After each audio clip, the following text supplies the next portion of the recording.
All right, welcome back to another exciting episode of Managing Through a Pandemic.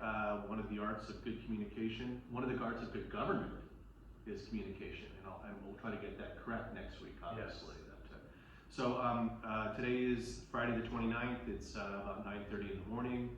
The sun is out, the air is clean for now. So two important notes. One, Grandma, Girl Scouts of America are going to start selling Girl Scout cookies on private property, what they call their lemonade stands. So Rocket will have Girl Scout cookies available on our corner, the cul-de-sac, pretty soon here.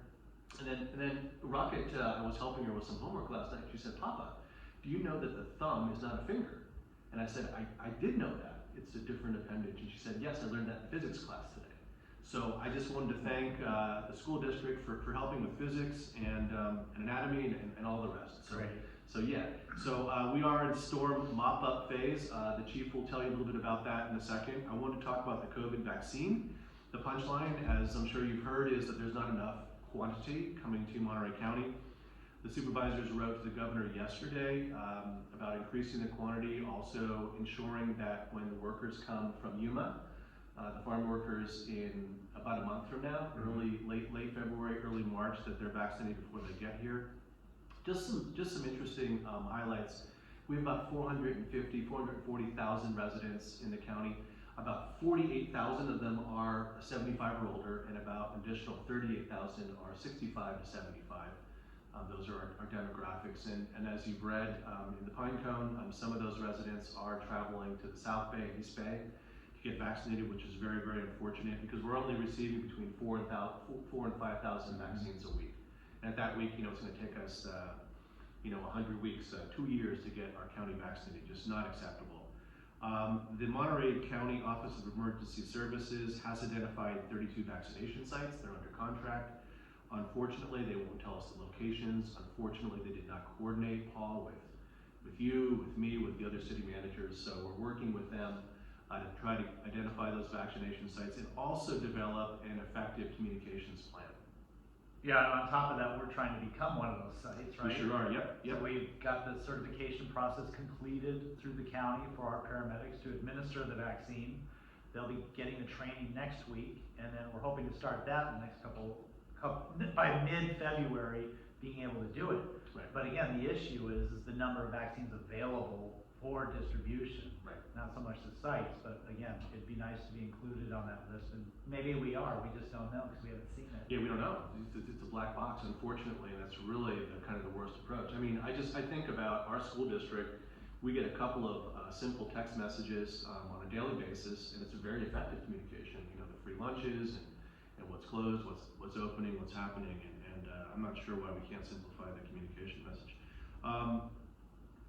So that's what's going on there. We do have 70 public safety professionals who are certified, and I know you've got some good news about our own another segment of our workforce in a minute here, Chief. Just next week we do have a council meeting on Tuesday. It's all on Tuesday, nothing on Monday. We're going to receive a presentation from Bob Harari on our storm drain master plan. Very exciting stuff in that. And we're also going to receive a presentation regarding food waste, which the state requires now that we reduce food waste. It's going to go in your green bin. We'll receive a presentation on that, and then mid-year budget report, which is pretty exciting. And then the Monterey Fire RFP, which should be easy. And then a last note, please take a look at the Carmel Chamber of Commerce website. Next Friday at this time, we'll have to reschedule our vlog, is the State of the City. Mayor Potter will have a pre-recorded message, Supervisor Adams, and I think Congressman Panetta is going to speak as well. So I'll be there telling you all about the exciting elements of the community that are really apt for Chamber of Commerce ears. So that's what I got, Chief. What do you got? It's nice to do a presentation today not wearing a mask. I did that yesterday to keep our photographer safe, but he's downstairs now. So. And you've received your first vaccine. I did, yeah. In mid-February, I'll get the second shot along with the rest of our police force. So we're moving through that vaccination process. Now, I really want to give a shout out to the city for this storm that we just went through. I mean, front page of the paper last few days, a lot of news media, even the lead story on the Weather Channel yesterday was Carmel and the lagoon and the damages in Salinas. A shout out really to I want to say Public Works and our forestry department for maintaining the village and your vision and getting our healthy forest, getting our forest healthy. The repaving of the streets, the runoff, we didn't really have any major issues with flooding. We only lost about maybe a half dozen trees in the city. Yep. And that's admirable considering the magnitude of that storm. It wasn't that long ago, a couple of years ago, where we had significant damage. I also want to talk about the coordination efforts. Really, our city with the county, with the sheriff's department, with our fire department, CAL FIRE, and the county having regular meetings. We were able to mitigate a lot of the damage by being ahead of it. And that's something that I've seen a change over the last several years is our coordination efforts for emergencies. I've been here for many years, I know you have as well. I can't remember two OES, EOC, Emergency Operations Center activations at the same time. Yeah.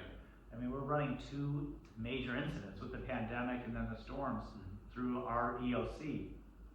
That's pretty good coordination, and hats off to our city staff for stepping up. And we're helping outside the village. We're helping those residents who were impacted by the flooding of the lagoon yesterday. Some of our residents in the south end of town were also impacted and evacuated. But again, hats off to Chief Courtney, who was quarterbacking that effort, and then our own CERT team and our own police force as well. Getting to residents and having them get out of their homes before the floodwaters rose.